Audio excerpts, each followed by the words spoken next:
پاک اور صاف رہنا یہ انسان کی فطرت کے اندر شامل ہے۔ 5 چیزیں جن کو نبی کریم صلی اللہ علیہ وسلم نے فطرت انسانی کے اندر شامل فرمایا ہے یا فطرت انسانی کہا ہے، اور تمام انبیاء کرام علیہم السلام کی امتوں اور تمام انبیاء کرام کی محبوب ترین سنتوں کے اندر جن چیزوں کو آپ نے بیان فرمایا ہے، ان چیزوں میں سے ایک بغل کے نیچے جو بال ہیں یا زیر ناف جو بال ہیں، ان کو صاف کرنا بھی اللہ کے نبی سید دو عالم سرور کائنات صلی اللہ علیہ وسلم نے ان 5 چیزوں میں سے ایک چیز شمار فرمایا ہے۔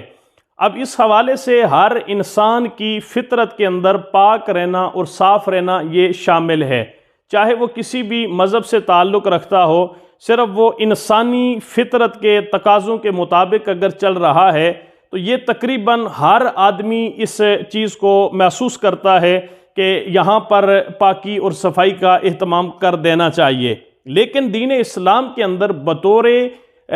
تعلیم اور بطور حکم جو ہے یہ ہمارے اوپر اس کام کا کرنا لازم اور ضروری ہے۔ اگر کوئی شخص یہ چاہتا ہے کہ وہ دین اسلام کے مطابق، تعلیمات اسلام کے مطابق اپنے زیر ناف اور زیر بغل بال صاف کرے، تو یہاں پر حضور نبی کریم صلی اللہ علیہ وسلم کی احادیث مبارکہ کے اندر کم از کم جو مدت ہے وہ 1 ہفتہ ہے کہ ہر ہفتے انسان اپنے ان بالوں کی صفائی کرے۔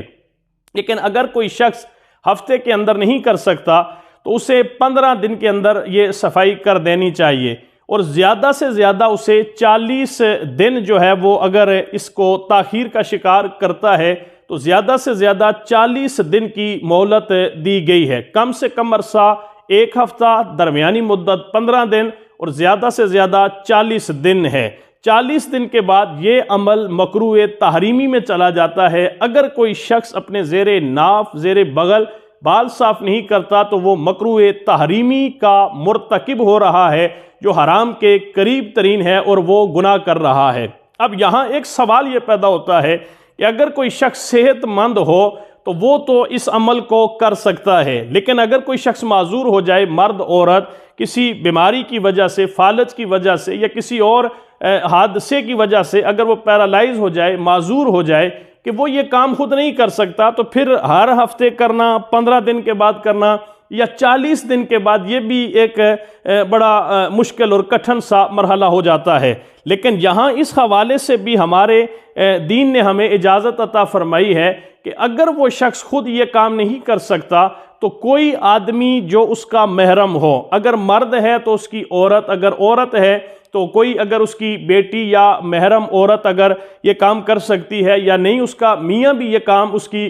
صفائی کے لیے، اگر وہ معذور ہے، محتاج ہو چکی ہے، تو اس کا میاں بھی یہ کام جو ہے وہ کر سکتا ہے۔ لیکن یہاں پر کوشش کرنی چاہیے کہ اگر اس مرد یا عورت کا ہاتھ جو ہے وہ حرکت کر سکتا ہے تو اس کے ہاتھ کو ہی اس چیز کے اندر استعمال کرنا چاہیے۔ لیکن اگر وہ اتنا معذور ہو چکا ہے کہ اس کا ہاتھ بالکل بھی کوئی ہاتھ کام نہیں کر رہا، تو پھر اس دوران جو ہے وہ اگر عورت ہے تو اس کا کوئی محرم عورت ہو، یا پھر اس کی بیٹی ہو، یا اس کی کوئی بہن ہو، یا اس کا میاں بھی جو ہے وہ اس کی شرمگاہ کو دیکھے بغیر جو ہے وہ اپنے ہاتھوں کے اوپر گلوز یا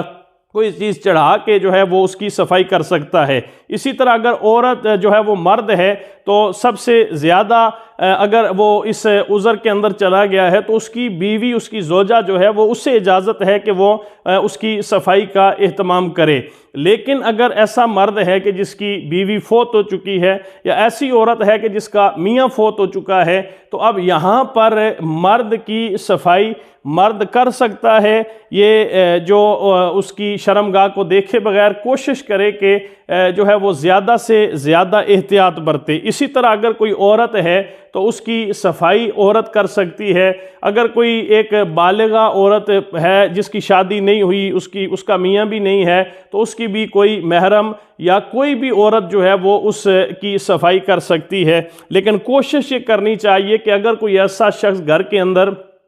معذوری کی حالت میں چلا جاتا ہے تو اس کی صفائی کا اہتمام ضرور کرنا چاہیے۔ ایسا نہ ہو ہر آدمی جو ہے وہ بالکل اسے اپنی آخرت کی تیاری بھی رکھنی چاہیے، کسی بھی وقت ادھر سے بلاوا آ سکتا ہے۔ ایسا نہ ہو کہ اللہ کی بارگاہ کے اندر قبر کے اندر ہم جائیں تو ہمارے جسم ہی کی حالت جو ہے وہ ایک ناپاک حالت ہو تو ہمیں یقیناً وہ شرمندگی بھی ہوگی اور اس کی وجہ سے ہمیں ایک ذلت، رسوائی اور شاید کسی پریشانی کا سامنا کرنا پڑ جائے۔ اگر کوئی معذور شخص ہے وہ خود نہیں کر سکتا تو یقیناً اگر وہ اس حالت کے اندر دنیا سے جائے گا تو جو اس کے محرم ہیں، جو اس کے رشتہ دار ہیں، جو اس کے ورثاء ہیں، یہ ان کے لیے باعث عار ہے، باعث شرمندگی ہے اور باعث گناہ ہے۔ لہٰذا اگر کسی کو اللہ نے اس آزمائش کے اندر مبتلا کر دیا ہے تو اللہ سے دعا مانگتے ہوئے اس آزمائش کے اندر پورا اترنے کی کوشش کرنی چاہیے۔